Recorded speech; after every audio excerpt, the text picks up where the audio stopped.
ભવનાથમાં ગરબા ગિરનારની ગોદમાં કે જ્યાં મહાશિવરાત્રિનું આયોજન થઈ રહ્યું છે, જે સ્થળ પર શિવ અને જીવનું મિલન થઈ રહ્યું છે, એ સ્થળ પર હવે ચાલતા એક વિવાદની અસર થઈ છે। જૂનાગઢમાં ઘણા સમયથી મહેશગીરી, હરિગીરી અને ભાજપના નેતા ગિરીશ કોટેચા વચ્ચે વિવાદ ચાલી રહ્યો છે, ત્યારે ઘણા સંતોનું કહેવું છે કે આ વિવાદની અસર મહાશિવરાત્રિના મેળા પર પણ પડી રહી છે અને સ્થાનીય રાજકારણની જે કોઈ સમસ્યા હતી એની પૂરેપૂરી અસર આ શિવરાત્રિ મેળાને પડી છે। ઘણા બધા રસ્તાઓ હજી સુધી પૂર્ણ રીતે બની નથી શક્યા, જેથી કરીને આવવા જવાવાળા શ્રદ્ધાળુઓને તકલીફ થાય છે। થોડી સ્વચ્છતાનો પણ અભાવ દેખાય છે। માત્ર પ્લાસ્ટિક બંધ કરીને પાણીની બોટલ વેચવા ન દેવી તો પ્લાસ્ટિક તો ભાઈ આખા સરકારને કંઈ બનાવવાનું જ બંધ કરી દો ને। પાણીની બોટલ તમારી મિટિંગોમાં તો પાણીની બોટલ હોય છે, પ્લાસ્ટિકની જ। મહાશિવરાત્રી પહેલા દ્વારકાના પ્રાચીન શિવ મંદિરમાંથી આખે આખું શિવલિંગ ગાયબ થયું। આ ઘટનાને લઈ શિવ ભક્તોમાં છે રોષ। 26મી ફેબ્રુઆરીના રોજ દેશભરમાં મહાશિવરાત્રિની ઉજવણી કરવામાં આવશે। શિવરાત્રી પહેલા દ્વારકામાંથી આખે આખું શિવલિંગ ગાયબ થઈ ગયું છે। દ્વારકામાં દરિયા કિનારે ભીડભંજન ભવાનીશ્વર મહાદેવ મંદિરમાંથી શિવલિંગ ગાયબ થતાં ભક્તોમાં રોષ છવાયો છે। હર્ષદ દરિયા કિનારે આવેલું ભીડભંજન ભવાનીશ્વર મહાદેવ મંદિર વર્ષો જૂનું છે। આ પૌરાણિક મંદિરમાં આજે સવારે જ્યારે પૂજારી પૂજા કરવા માટે પહોંચ્યા ત્યારે આ અંગેની તેમને જાણ થઈ હતી, જે બાદ તેમણે આસપાસના લોકોને આ અંગેની માહિતી આપી હતી। મંદિરમાંથી રાતે આખે આખું શિવલિંગ ઉઠાવીને બહાર દરિયા કિનારે મૂકી દેવામાં આવતા અનેક તર્ક વિતર્કો ચાલી રહ્યા છે। મંદિરમાંથી આખે આખું શિવલિંગ ગાયબ થતા હાલ તો પોલીસ દોડતી થઈ છે અને સમગ્ર મામલે વધુ તપાસ હાથ ધરી છે। વડોદરામાં પરણવા આવેલો એક વરરાજો કાયદામાં ફસાયો। વરઘોડામાં જોરથી ડીજે વાગતા વરરાજા વિરુદ્ધ ફરિયાદ નોંધવામાં આવી। લગ્નસરાની સિઝન અત્યારે પૂરજોશમાં ચાલી રહી છે। વડોદરા જિલ્લામાંથી સામે આવેલી એક ઘટનાએ તમામનું ધ્યાન ખેંચ્યું છે। અહીં જાન લઈને ગયેલા વરરાજા પર જ કેસ નોંધાઈ ગયો છે। પોલીસમાં નોંધાયેલી ફરિયાદ મુજબ વડોદરા જિલ્લાના બિલ ગામમાં એક લગ્ન સમારંભ હતો। મોડી રાત્રે 11 વાગ્યા બાદ બિલ ગામની સરકારી સ્કૂલમાં વરરાજાની જાન આવી હતી। આ દરમિયાન જાનૈયા દ્વારા વરઘોડામાં જોરથી ડીજે વગાડીને ડાન્સ ચાલી રહ્યો હતો, ત્યારે જ સ્થાનિકોએ અટલાદરા પોલીસ સ્ટેશનમાં 100 નંબર પરથી ઘોંઘાટની ફરિયાદ નોંધાવી હતી। પોલીસે તાત્કાલિક એક્શન લેતા વરરાજા નિલેશ વસાવા અને ડીજે સંચાલક દીક્ષિત પાટણવાડિયા વિરુદ્ધ ધ્વનિ પ્રદૂષણ અને મંજૂરી વિના ડીજે વગાડવાને લઈ ગુનો નોંધીને કાર્યવાહી શરૂ કરી દીધી હતી। સ્થાનિકોનો આરોપ છે કે અત્યારે સ્કૂલોમાં બોર્ડની પરીક્ષા ચાલી રહી છે અને તેને કારણે ઘોંઘાટ સહન નહીં કરી શકાય। જો તમે પણ મેકડોનાલ્ડમાંથી ઓર્ડર કરો છો તો ધ્યાન રાખજો, રાજકોટમાં એક પરિવારને કડવો અનુભવ થયો છે। વેજ બર્ગરનો ઓર્ડર આપ્યો હતો અને નોનવેજ બર્ગર મળ્યા। રાજકોટમાં મેકડોનાલ્ડ્સમાં ગ્રાહકને કડવો અનુભવ થયો છે। યુવકે પરિવાર માટે બર્ગર ખાવા માટે મંગાવ્યા હતા। જ્યાં તેઓએ વેજ બર્ગરનો ઓર્ડર આપ્યો હતો ત્યાં યુવકને વેજના બદલે નોનવેજ બર્ગર મળ્યા હતા। આ યુવકે મેકડોનાલ્ડમાંથી 6 બર્ગર મંગાવ્યા હતા, જેમાં પાર્સલમાંથી 4 વેજ અને 2 નોનવેજ બર્ગર નીકળ્યા હતા। ત્યારે ભૂલથી પરિવારે એક નોનવેજ બર્ગર ખાઈ પણ લીધું હતું, જેમાં પરિવાર વૈષ્ણવ ધર્મ પાળતો હોવાથી ધર્મભ્રષ્ટની લાગણી અનુભવાતા ગ્રાહકે કન્ઝ્યુમર કોર્ટમાં કેસ દાખલ કરાવ્યો। જોકે સ્ટોરના મેનેજરે પ્રતિક્રિયા આપતા કહ્યું કે અમારો ઈરાદો કોઈનો ધર્મ ભ્રષ્ટ કરવાનો નહોતો, કોઈ અમારા કર્મચારીથી ભૂલ થઈ હોઈ શકે છે। આમ તો સંસ્કારી નગરી કહેવાય છે વડોદરાને, પરંતુ કેટલાક અસંસ્કારી લોકો પણ એમાં ઉત્પાત મચાવ્યો છે। એક શખ્સની કરતૂત સામે આવી છે, જેણે વિધવાની રોજીરોટી પણ છીનવી લીધી। વડોદરાનો પાણીગેટ રોડ છે, અહીં અનીશ દારૂવાલા નામનો એક શખ્સ એવા ઉત્પાત મચાવે છે કે જેની અડફેટે ધારાસભ્યથી લઈને એક ગરીબ વિધવા પણ ચડે છે। અનીશ આ લારી પર જમવા માટે આવ્યો હતો અને મફતમાં એક્સ્ટ્રા દાળ જોઈતી હતી, પરંતુ દાલ પુલાવની લારી ચલાવનારા બહેને ઇનકાર કર્યો તો આ ભાઈએ અડધી રાતે બદલો લીધો અને લારીને ઉઠાવીને થોડો દૂર લઈ જાય છે અને ત્યારબાદ આ આખી લારીને સળગાવી દે છે। તેણે મને કીધું તારી લારી લગાવી છે કે નહીં લગાવી, તારી લારી અહીંયા કાલથી રહેશે નહીં। અને મેં એના પછી મેં મારા ઘેર ગઈ 6 વાગે લારી મૂકીને, મેં મારા ઘરે ગઈ લારી મૂકીને 6 વાગે, ને મારે જવું તું બહારગામ, તો મેં જતી રહી સાહેબ। અહીંયાથી ગઈ એના પછી સવારે બીજા દિવસે સવારે 23 તારીખે સવારે 6 વાગે ફોન આવ્યો કે તમારી લારી પાડી દીધી। સુરત શહેરમાં ટ્રાફિકોના નિયમોનું પાલન નહીં કરનાર સામે લાલાક કરવામાં આવી છે। છેલ્લા 8 દિવસમાં 56,000થી વધુ ઈ ચલણ જનરેટ કરવામાં આવ્યા છે।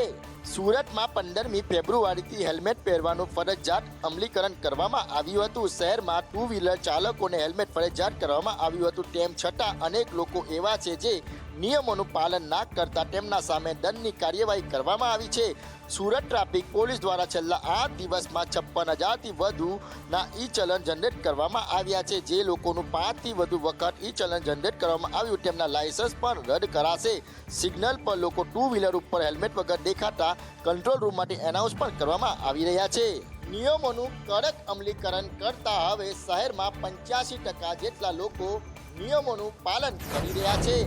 વડોદરામાં 5 વર્ષે ગોકળ ગતિએ બ્રિજ તો બન્યો, પરંતુ ઉદ્ઘાટનની રાહે ખુલ્લો નહીં મૂકવામાં આવતા લોકો રોષે ભરાયા છે. માંજલપુરથી અટલાદરને જોડતા બ્રિજનું કામ 2019માં હાથ ધરવામાં આવ્યું હતું. 2 વર્ષમાં બનાવવાનો બ્રિજ હવે 5 વર્ષે બનીને તૈયાર છે. તેમ છતાં પણ અવરજવર માટે ખુલ્લો મૂકવામાં ન આવતા લોકોની ધીરજ ખૂટી છે. સ્થાનિકોનું કહેવું છે કે કોઈ નેતાની રાહ જોવાઈ રહી છે. નેતા સમય આપશે પછી ઉદ્ઘાટન થશે. ત્યાં સુધી જનતાને હેરાન પરેશાન થવું પડી રહ્યું છે. રાહદારીઓ ફરીને જવા મજબૂર બન્યા છે. જ્યારે ડેપ્યુટી મેયરે ફિનિશિંગ વર્ક બાકી હોવાનું કહી લૂલો બચાવ કર્યો છે. સ્થાનિક લોકોએ ચીમકી ઉચ્ચારતા કહ્યું કે બ્રિજ ખુલ્લો નહીં મૂકવામાં આવે તો જાતે ઉદ્ઘાટન કરીને બ્રિજનો ઉપયોગ શરૂ કરશે. ધાર્મિક સ્થળે શરમજનક હરકત કરવામાં આવી. અમદાવાદના બોપલ વિસ્તારમાં આવેલા એક ધાર્મિક સ્થાનમાં એક વિકૃતે પેશાબ ફેંક્યો. ધાર્મિક સ્થળ શિવ મંદિરમાં વિકૃત વ્યક્તિનો શરમજનક વિડીયો સામે આવ્યો છે. વિકૃત વ્યક્તિ રોજ શિવ મંદિરમાં આવી ગંદકી કરી જતો રહેતો હતો. એટલે કે મંદિરના જે સીસીટીવી દ્રશ્યો સામે આવ્યા છે તેમાં તમે જોઈ શકો છો કે તે મંદિર અને શિવલિંગની આસપાસ વિકૃત હરકત કરી રહ્યો છે. છેલ્લા ઘણા સમયથી આ વિકૃત મંદિરમાં ગંદકી ફેલાવતો હોવાની દર્શનાર્થીઓ પણ તેનાથી પરેશાન થઈ ગયા હતા. વિકૃતના ત્રાસથી બચવા માટે આખરે બપોરે 12:30 વાગ્યાથી સાંજે 4 વાગ્યા સુધી મંદિર બંધ રાખવાનો નિર્ણય કર્યો હતો. મંદિરે દર્શન કરવા આવતા દર્શનાર્થીઓ આ હરકત જોઈને રોષે ભરાયેલા છે. તેમનું કહેવું છે કે આ વિકૃતને પકડીને સજા કરવી જોઈએ. રાજકોટની હોસ્પિટલોમાં ઉંદર બાદ હવે વંદાનો પણ ત્રાસ જોવા મળ્યો. જનાના હોસ્પિટલનો વિડીયો જોઈ તમે પણ ચોંકી જશો. સિવિલ હોસ્પિટલમાં ઉંદરનો આતંક તમે જોયો. હવે જનાના હોસ્પિટલમાં વંદાનો ત્રાસ જોઈ લ્યો. દર્દીના રૂમમાં એક નહીં પણ ઢગલાબંધ વંદા ફરતા જોવા મળી રહ્યા છે. વંદાના ત્રાસથી દર્દી અને તેમના પરિવાર પરેશાન છે. દર્દીઓ વંદા વચ્ચે રહેવા મજબૂર બન્યા છે. ત્યારે ત્યાં આવેલા એક દર્દીના પરિવારે વિડીયો બનાવી વાયરલ કર્યો છે. સાથે દર્દીના પરિવારજનોનું કહેવું છે કે દવાનો છંટકાવ કરી વંદાનો નિકાલ કરવામાં આવે. વંદા હોલમાં ને ડિલિવરી વાળી બહેનો છે ત્યાં આજુબાજુમાં બધે ફરે છે, ટોયલેટમાં, બાથરૂમમાં, હોલમાં બધે. તો તંત્રએ વહેલી તકે જાગૃત થઈને આનો નિકાલ કરવો જોઈએ સાહેબ. જનાના હોસ્પિટલની સાફ સફાઈને લઈને પણ સવાલો ઉઠી રહ્યા છે. હવે આવામાં દર્દીઓ સાજા કેવી રીતે થશે તે પણ એક સવાલ છે. ચોમાસે ડૂબતા વડોદરાને બચાવવા માટે તંત્ર આળસ મરડતું દેખાયું છે અને નદી પહોળી કરવા અને નદી સાફ કરવા માટે શું થઈ શકે તેમને લઈને આજે કોશિશ કરી છે. પૂર આવ્યા બાદ વડોદરાની સ્થિતિ કેટલી ભયાનક હતી એ તંત્રએ આ વખતે ભૂલ્યું હોય તેમ લાગતું નથી અને નવા વલા કમિટીના રિપોર્ટ મુજબ પૂરની સ્થિતિને ખાળવા માટે કાર્યવાહી હાથ ધરાઈ છે અને એક વિશેષ મોક ડ્રીલ કરવામાં આવી જેમાં મ્યુનિસિપલ કમિશનર અને મેયર પોતે પણ જોડાયા. રેકી થવાની છે તે રેકી થયા બાદ જ એ કામગીરી શરૂ થવાની છે. એટલે ખૂબ જ ઓછા પ્રસંગ એવા આવશે કે જ્યાં શિફ્ટ કરવાની જરૂર પડશે. પણ જો જરૂર પડશે તો અમારી જોડે એના આશ્રય સ્થાનો અને શિફ્ટિંગ માટેની બધી વ્યવસ્થા, વોલેન્ટિયર, ફોરેસ્ટની ટીમ, અમારી ઝૂની ટીમ, એના માટેના પાંજરા, એની માટેની વેટ ડોક્ટર છે, બધા અમારી જોડે અવેલેબલ. વિશ્વામિત્રીમાં વસતા હજારો મગર એક મોટો પ્રશ્ન છે. ત્યારે તંત્ર હવે મોક ડ્રીલ છોડીને હકીકતે વિશ્વામિત્રીને જીવંત કરે તેવી લોકો આશા રાખી રહ્યા છે. સુરતમાં પહેલા કૌભાંડ સામે આવ્યા અને હવે રેકોર્ડ ગુમ થવાનો બનાવ સામે આવ્યો છે. ડુમસના મહેસૂલ રેકોર્ડ ગુમ થયાનો આરટીઆઈમાં ખુલાસો થયો છે. સુરતમાં અત્યાર સુધીમાં કરોડો રૂપિયાના કૌભાંડ થયા છે, જેમાં વધુ એક બેદરકારીના દ્રશ્યો સામે આવ્યા. સુરતના ડુમસ ગામમાં મહેસૂલ વિભાગમાં કૌભાંડ થયું હતું. મહેસૂલ વિભાગના કૌભાંડના રેકોર્ડ હવે ગુમ થયા હોવાની આશંકા વ્યક્ત કરાઈ છે. ડુમસ ગામ નમૂનો નંબર 1 ગુમ થઈ ગયો છે અને રેકોર્ડ ગુમ થયાનો આરટીઆઈમાં ખુલાસો થયો. પ્રદેશ કોંગ્રેસ મહામંત્રી દર્શન નાયક દ્વારા આરટીઆઈ મંગાવાઈ હતી, જેમાં આખી ઘટનાનો પર્દાફાશ થયો છે. હાલમાં તો સુરત કલેક્ટરને આવેદનપત્ર આપી કાર્યવાહીની માંગ કરવામાં આવી છે. સત્યતા તપાસવા માટે એક કમિટીની રચના કરવામાં આવે તેવી પણ માંગ કરાઈ છે. સુરતની લાજપોર જિલ્લા જેલમાં પણ બોર્ડની પરીક્ષાનું કેન્દ્ર ફાળવવામાં આવ્યું છે, જેમાં 22 કેદીઓ ધોરણ 10 અને ધોરણ 12ની પરીક્ષા આપશે. બોર્ડની પરીક્ષાઓ માટે સ્કૂલ સાથે સુરત જિલ્લાની લાજપોર જેલે પણ તૈયારી પૂરી કરી. જેલમાં પણ બોર્ડની પરીક્ષાનું એક કેન્દ્ર ફાળવવામાં આવ્યું છે. જેલમાં સજા ભોગવી રહેલા 22 કેદી વિદ્યાર્થીઓ માટે આ વર્ષે બોર્ડની પરીક્ષા માત્ર એક શૈક્ષણિક પડકાર નહીં પણ નવા ભવિષ્યની આશાનું કિરણ બની રહી છે. ધોરણ 10 અને 12ની પરીક્ષાઓ માટે જેલમાં જ અલગ સેલ ફાળવવામાં આવ્યા છે. લાજપોર જેલના અન્ય બંદીવાન શિક્ષક બન્યા છે, જ્યારે આગામી 27 ફેબ્રુઆરીથી બોર્ડની પરીક્ષા શરૂ થશે. જેલમાં સખત સુરક્ષાની વચ્ચે સીસીટીવી કેમેરાની નજર હેઠળ કેદીઓ પરીક્ષા આપશે. પરીક્ષાને ધ્યાનમાં રાખીને જેલના એક સેલને એક્ઝામ હોલ તરીકે તૈયાર કરવામાં આવ્યો છે.